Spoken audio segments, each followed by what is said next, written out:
मैं भारतीय सेना के गढ़वाल राइफल से 15 साल की सर्विस करके सेवानिवृत्त हुआ।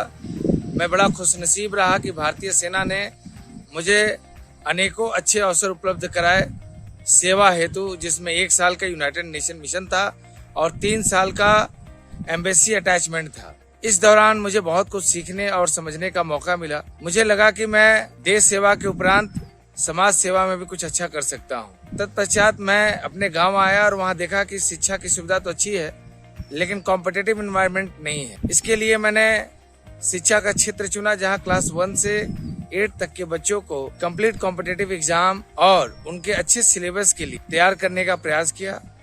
उन बच्चों को सिलेक्ट किया जिनके पास सुविधाएं नहीं थी, काफी ज्यादा अंडर प्रिविलेज्ड और गरीब बच्चे थे। मैंने अपनी सारी पेंशन इस शिक्षण संस्थान को खोलने में लगा दिया और मैं बहुत ज्यादा खुश हूँ। लगभग 100 बच्चे हैं मेरे पास और सारे बहुत शानदार कर रहे हैं, अच्छे एग्जाम को क्रैक कर रहे हैं और अपने घर, परिवार, गांव और देश का नाम रोशन कर रहे हैं। मैं गर्व से कह सकता हूं कि एक सैनिक कभी भी सेवानिवृत्त नहीं होता है।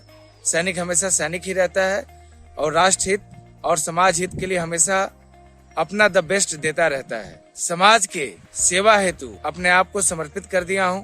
मुझे लगता है कि अगर मेरे जीवन काल में 100 बच्चे भी अच्छे स्कूल और अच्छे पदों को प्राप्त करते हैं तो इससे बड़ी मेरे लिए मेरे जीवन की उपलब्धि कुछ नहीं होगी। इसीलिए इन सभी क्षेत्रों में बहुत संघर्षशील तरीके से प्रयास कर रहा हूँ। मैं कुणाल की माँ हूँ। मैं राइफल एकेडमी खोला है। मैं बहुत खुश हूँ। बच्चों को पढ़ा रहा है, भविष्य बना रहा है।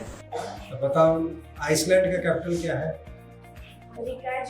हाँ, वेरी गुड। सबसे स्मॉलेस्ट कंट्री कौन है? Vatican city.